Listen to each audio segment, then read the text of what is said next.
What is up, guys? It's the Sound Alchemist, part of One Mind Syndicate, and today I'm back to talk to you guys about Warhammer 40k. This video is a continuation on the new series that I've titled Armory of the Reborn, which is a series that focuses on the weapons and wargear of the Primaris Space Marine.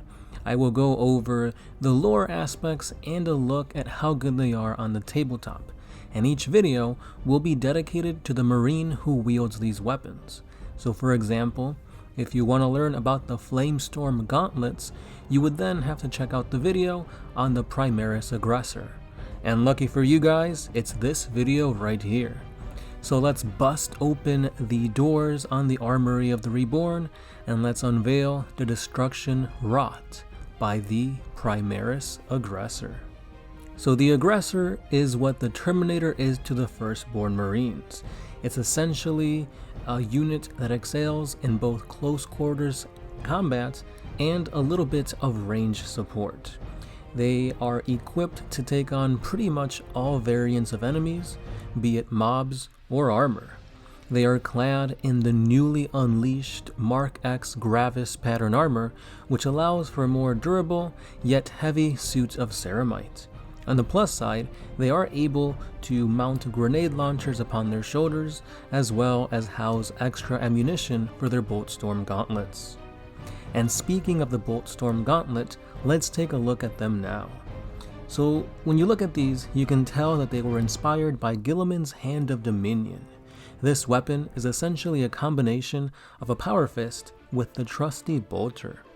They're able to fire off a hail of bolter rounds as they begin their slow approach, and anything still living after this hail of bolter fire will be reduced to a bloody pulp, all thanks to their mighty power fist.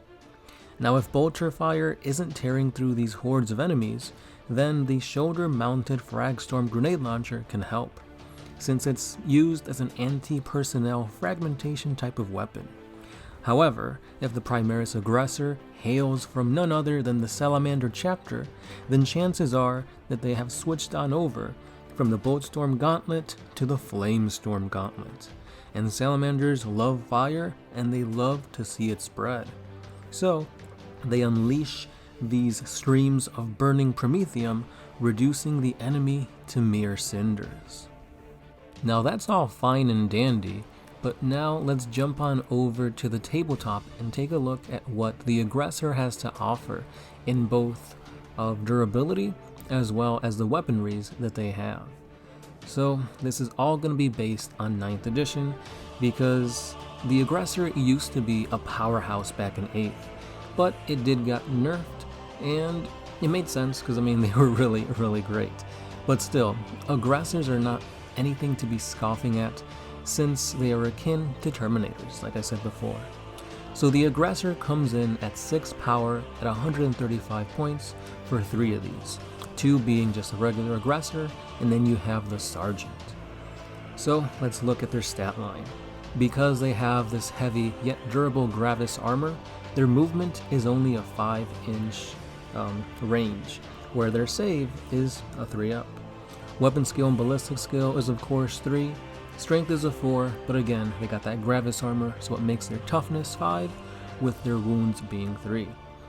Now, when they go up into close combat, they can still do damage with their gauntlets because they each have 3 attacks, except for the Sergeant, who has 4. And speaking of the Gauntlet, let's begin by looking at the Boltstorm Gauntlet first. So it's a melee version, because it's a freaking power fist, so that means that its strength is times 2, making it a strength 8 weapon, hitting at -3 AP, dealing 2 damage. But since they're very heavy and unwieldy, you have to subtract 1 from your hit rolls, so your weapon skill of 3 gets reduced to a 4. Now when you shoot the Boltstorm Gauntlet, you have a range of 18 with an Assault 3 weapon, so you do get quite a bit of shots. However, they're only at strength 4, dealing 1 damage, because again, they're just bolters. So when you're looking at it that way, you're not going to be doing a whole lot of damage. You're basically just softening the enemy as your aggressors move slowly forward on the board. Now again, you can soften the enemy up with the Fragstorm grenade launcher, which when you look at it, it's not as great as you would think, but still, it's better than nothing. So let's take a look at that right now. So with the Flamestorm Gauntlet, nothing changes with the melee version. The shooting, the range surprisingly is 12 inches, which I believe that was a change that happened very recently, moving flamers from 9 inches to 12. So you could basically spray this Assault D6 flamer weapon, which automatically hits its target at a little bit longer range. So there's nothing really too different here. It's essentially just a flamer, aka a vulture that automatically hits. So the strength is 4, no AP, and only 1 damage. The cool thing about these guys is you can take them in groups of 6 and then combat squad them into 2 groups of 3, but we mustn't forget that Fragstorm grenade launcher, which I said we were going to take a look at, but instead I looked at the flamer variant, so let's jump on over to that now, I promise. So the Fragstorm grenade launcher luckily has a range of 18, so all their weapons are 18 no matter which one you're taking. It's an Assault D6 blast weapon, which is good against hordes, scoring you those 3 attacks or 6 depending on the size. And it's, again, same thing, strength 4, no AP, 1 damage. So when you look at them, they're not as great as they used to be because they had a marvelous ability that I think allowed them to shoot twice. But still, there's nothing to scoff at here. They're a pretty awesome unit. The model looks cool regardless of what you think about the unit. And hopefully they get better as the years go on, because as they are right now, yeah, they got that power fist which lets them hit hard, but you're going to be hitting at a -1 weapon skill, so it's a 50-50 chance. It's best if you're able to put a captain on here or able to use some stratagems or anything to allow them to reroll hits, because again, this is not a unit to be feared as much.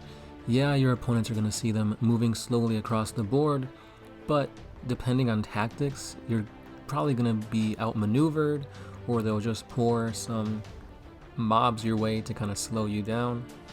Because even though they have good anti-horde capabilities, it's at range. If they get stuck in combat, they do have 3 attacks each, with the sergeant having 4, but you're only hitting 50% of the time. And pretty much when you hit, you're guaranteed a kill, because usually most Griblies only have 1 wound, and with the Gauntlet doing 2 wounds, you're going to have some leftover wounds there.